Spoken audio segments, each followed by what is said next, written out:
it. I was totally right. And I guess, the writers didn't show their hand too early, because just as I began to suspect her next door neighbor as being pivotal to the plot, he became pivotal to the plot. They showed their hand that he is actually the person doing surveillance on her for the Purple Man. And you know what?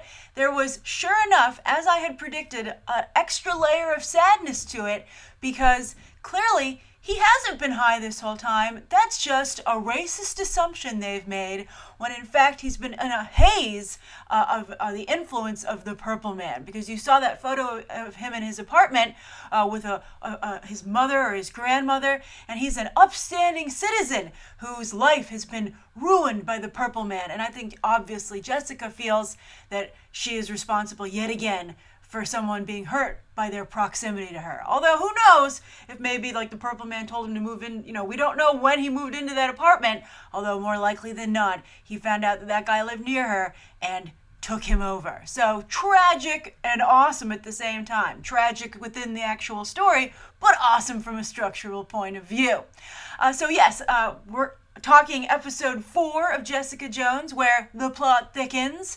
I think a lot of interesting things happened here, and I think that Jessica Jones at work as a private investigator was front and center for a lot of ways, and I think that benefited the episode a lot. I mean, all the episodes have been good so far, but I think it's good to change things up to make sure they stay good and that the show doesn't get stuck in a rut in episode 4.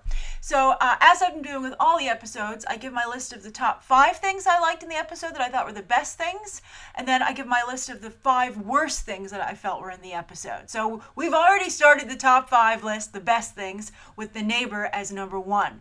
And I think setting up, they're starting to make me paranoid about who could be working for the Purple Man, and they're really underscoring that it could literally be anyone. And so I thought that was very well done. And when the child showed up on the street, oh, that was super creepy. I've talked about it before, that there's a great Purple Man story about his own children that they did in the recent Daredevil run by Mark Waid and Chris Samney. And so at first I was like, oh, kids and Purple Man. And then I was like, oh no, this is a different direction to go. Although, to be fair, the other story's plenty creepy as well. I'll be interested to see if they go the child route and how they handle it here on the show on Netflix, which has proven, episode after episode so far, that it's not afraid to go there to prove that it's not network television. All right, so the second thing that I liked in this episode is kind of an extension of number 1, I guess, but I really liked all those leads coming into the law office to be interviewed. And I thought that joke, that was really great when that guy was like, it's not like I killed anyone, but that jacket was Xenia. I was like, that was very well written and very well handled. And of course, this jerky guy who really didn't suffer at all, especially compared to the other horrific stories we're hearing from the focus group, still provides a vital clue. So I thought that was really, really good. And the thing I also like about it, besides like the funny character moments, like, really great, not only writing, but an opportunity for great writing. But I really like that the show is actually going about how you would find a man or any individual who has mind control. A lot of times when they do a detective show or a mystery, the mystery and how to solve it is really lame, right? You're like, you couldn't think of something better than that.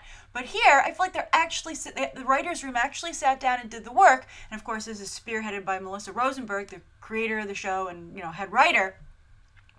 Show creator. I mean, obviously she didn't create the character of Jessica Jones, but she imagined the show creatively. She put this version of Jessica Jones together.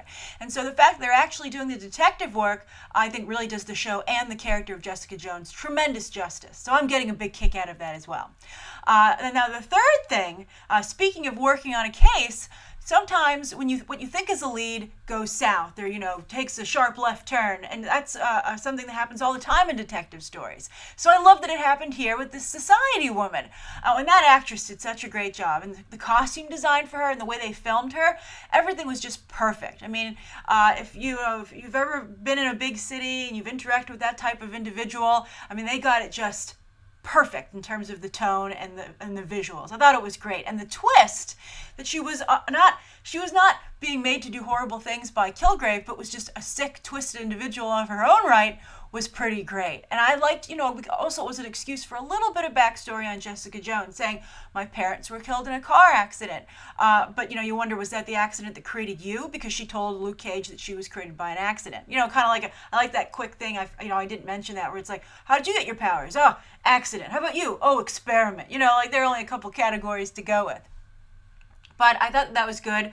I also thought it was interesting that she referenced having there are 99 of us in the neighborhood. I was like, I think Jessica's making that up. Or is she? We'll find out in a future episode. But I thought it was interesting that she would claim to have so many friends, and then they cut later at her in the street wondering who was spying on her for Kilgrave, and you realize that she just has no one really. She's just so alone. Forget 99 friends, she hardly has any friends. And I thought, though, that here they kind of set up some people that could potentially be her friends, and this focus group that she has set up, but yet refuses to embrace. But there's so much for them to discuss. So I thought that was really, really well done. Again, good craftsmanship in the writing. So nice to see quality writing. All right, so the fourth thing, speaking of Jessica Jones, that I liked in this episode, it's a small thing, but it makes a difference. I like depicting Jessica Jones as a responsible businesswoman. She always talks about, please sign our contract, your engagement contract for my services. I need a 50% deposit up front. It's good. I think it not only gives a level of realism to the show and the proceedings, but it sets Jessica Jones up as someone who is not lost or like a helpless damsel in distress or just totally self-destructive. She can operate at least some of the times, and she can be responsible, at least in this area. So I like that quite a bit. Also, it's just great to see a female character in that, in that regard, right? Running her own business, doing a good job, taking no excuses. I thought that was great.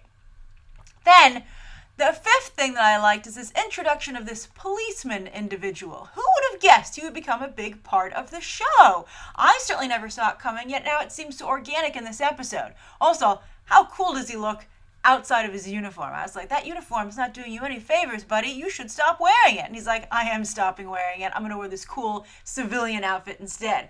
And he kind of, like, with the weird hair dye job that he has, he was reminding me of like Butch PETA, right? Like he's had that sensitive vibe going and the blonde hair, but he's obviously like a physically bigger person than Josh Hutcherson. Sorry, Josh Hutcherson. But I think, this guy's good for two reasons. We need another male character badly on the show. Also, he gives a great connection to our private investigator. Every private investigator should have an inside source in the force, and it looks like Jessica Jones just found hers, at least for a little while. I would still be worried he was a ticking time bomb. I mean, look what happened with Hope in the elevator, right? I mean, how do you know this guy's totally out of control of Kilgrave? But then I think he went a little bit too far with the whole Barbie metaphor where he was like, I just wanted to save Barbie. Wink, wink, Trish, you're Barbie. And I'm like, yeah, we get it. That's the cheesiest pickup line I ever heard. Trish, I can't believe you're falling for that. And speaking of Trish and her stupidity, let's move to what I didn't like about the episode. Now, sometimes when Trish is stupid, it serves the story, but not today. I almost said this week. I feel like I'm watching a show, week to week, but no, I'm binge watching it. And I think that Trish, to take that gun from him, was like so incredibly dumb. And I'm not even counting the fact that we've seen trailers for the show, and we know that she holds that gun to her own head at some point, thanks to Kilgrave, right? You're like, oh, that's how you get the gun. You willingly take it yourself. You're so dumb. Like, I don't think that Jessica Jones could be more clear in what Kilgrave is capable of doing, but yet Trish just totally doesn't pay attention. She just baits this guy at every turn. He's like, you are the perfect victim, Trish. You just totally play into it. It's ridiculous. You do like 40, 50, 60% of my work for me. Also, we got a little bit of backstory on her, and that she played a superhero on like television or something, and that's why she has these fans. And also, her mother was an abusive show mom, like some weird Joan Crawford mother, which is interesting because they played it up almost like her mother. You thought she might be like a superhero, but it turns out maybe she was a superhero, and then she put her daughter into showbiz as a fake superhero. We'll find out, but it's an interesting turn for the character to take. All right, so what else didn't I like about the episode? Again, these tend to be a little superficial sometimes because the show is so good. But talking about superficial, I think that the cuts on Jessica Jones's face have become quite superficial. When she first got them, they seemed legit. But as they heal over the course of the show, from episode to episode, they become more and more movie cuts. Like, wow, that's a really opportune cut. It just perfectly cuts on your face, doesn't really hurt your face at all, and just gives you enough street cred that you look badass. I'm like, come on, this is a realistic show. Jessica Jones is a tough character. I think she can handle a real injury. And I think it would be important to show that she's suffering instead of one of those, again, beauty scars. And then furthermore, on Jessica Jones, the third thing that I had a problem with in this episode was that, the broken glass idea, they're just using it too much, right? I mean, I get that it's an easy break for them on the show to illustrate her power set, but without having to spend too much money in production, but they're overusing it. It's overkill. She can't shatter glass everywhere she goes. They're like, hey, hide your glass, keep Jessica Jones away from your windows and your doors, folks, because that's what she likes to do first. She could stomp the ground. Even that pole that bent during that sex scene in the last episode, stuff like that. They should be a little bit more, outside of the box they're being with the mystery, they should be outside the box with Jessica Jones's powers. Ease up on the shattered glass. Then Hogarth, the fourth thing is I think Hogarth as a character, while I'm still loving Carrie-Anne Moss's performance, has stalled a bit. I mean, I think she's clearly headed toward villainy, especially every time she's like, if only I had Kilgrave's powers. I'm like, could you be more obvious? Like Jessica, take a mental note. She really wants to get her hands on Kilgrave and to turn him to her side. But I think that the stuff about, with her ex-wife that she's divorcing and who gets the restaurant, I was like, that seems needlessly thoughtless, and like, I don't know, it seemed like petty / needless. And then finally, speaking of Hogarth, her secretary's at it again. Apparently, she doesn't know how to wear a Diane von, I'm so embarrassed, I got it wrong. A Diane von Furstenberg dress.